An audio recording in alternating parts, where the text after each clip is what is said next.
జనవరి 10, 2025న అత్యంత పవిత్రమైన ముక్కోటి ఏకాదశి. ముక్కోటి ఏకాదశినే వైకుంఠ ఏకాదశి అని కూడా అంటారు. ఎంతో శక్తివంతమైన పరమ పవిత్ర ఫలితం దక్కుతుంది. ఈ రోజు ఒకవేళ ఉపవాసం చేయలేని వారు, కుదరని వారు ఏం చేస్తే అంతటి ఫలితాన్ని పొందుతారు ఈ వీడియోలో తెలుసుకుందాం. ఇక ఈ రోజు ఉపవాసం ఉండలేని వారు, కుదరని వారు బ్రాహ్మణుడికి భోజనం పెట్టటం, స్వయంపాకం ఇవ్వటం లేదా ఒక పూట భోజనానికి సరిపడా ధనాన్ని ఇవ్వటం వల్ల ఉపవాసం చేసిన ఫలం దక్కుతుంది. అలానే ఈ రోజు ఉపవాసం ఉండాలి అనుకునేవారు దశమి నాటి రాత్రి నిరాహారంగా ఉండి అల్పాహారం తినాలి.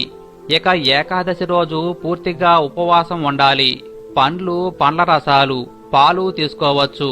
ఇక ఏకాదశి రోజు రాత్రి జాగరణ చెయ్యాలి. జాగరణ కూడా దైవనామస్మరణతో, భజనలతో గడపాలి. ఇక ద్వాదశి రోజు ఉదయం పారణ చెయ్యాలి. పారణ అంటే దైవారాధన తరువాత మీరు భోజనం చేయాలి. ఇక ఇలా భోజనం చేసి ద్వాదశి రోజు మధ్యాహ్నం నిద్రపోకూడదు. అలానే ద్వాదశి రోజు రాత్రి ఆహారం తినకూడదు, అల్పాహారం తినాలి. ఇది ముక్కోటి ఏకాదశి ఉపవాస నియమం. కాని వాయుపురాణం ఇలా చెప్తుంది. ఇలా ఉపవాసం పద్ధతి. ఈ రోజు శక్తి కలిగిన వారు పగలంతా ఉపవాసం చేయాలి. సాయంకాలం విష్ణువును ఆరాధించాలి. నక్షత్ర దర్శనానంతరం తులసీ తీర్థం మాత్రమే తీసుకోవాలి. దీనిని ఉపవాసం అంటారు. ఇక ఇది సాధ్యం కాని వారు రెండవ పద్ధతి ఏకభుక్తము. ఈ రోజు ఉదయం స్నాన, దాన, జపాదులను యథావిధిగా చేసుకొని మధ్యాహ్నం భోజనం చేసి రాత్రి భోజనానికి బదులుగా తులసీ తీర్థం మాత్రమే తీసుకోవాలి. దీనిని ఏకభుక్తము అంటారు. ఇక ఇది కూడా సాధ్యం కాని వారు మూడవ పద్ధతి నక్తము.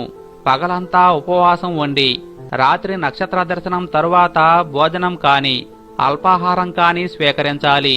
దీనిని నక్తము అంటారు. ఇక ఇది కూడా సాధ్యం కాని వారు నాలుగవ పద్ధతి అయాచితము. భోజనానికి తాము ప్రయత్నించకుండా ఎవరైనా వారికి వారుగా పిలిచి పెడితే మాత్రమే భోజనం చేయాలి. దీనిని అయాచితము అంటారు.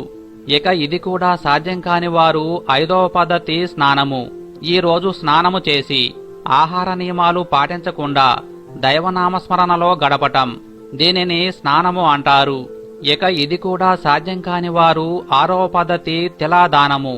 ఈ రోజు మంత్రజపం కూడా తెలియని వారు ఈ రోజు నువ్వులను ఒక సద్బ్రాహ్మణుడికి దానం చేసినా సరిపోతుంది. దీనిని తిలాదానము అంటారు. పై 6 పద్ధతుల్లో ఈ రోజు ఏ ఒక్కదాన్నైనా ఆచరించకుండా ఉంటే వారు 8 యుగాల పాటు కుంభీపాక రౌరవాది నరకాల్ని పొందుతారని పురాణాలు చెప్తున్నాయి.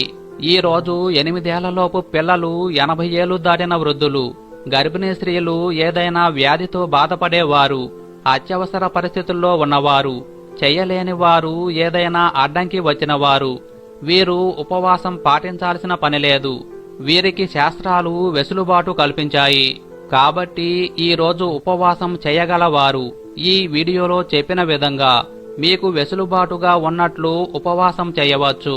చేయలేని వారు కూడా ఏం చెయ్యాలో ఈ వీడియోలో వివరించటం జరిగింది. ఈ రోజు తెలియక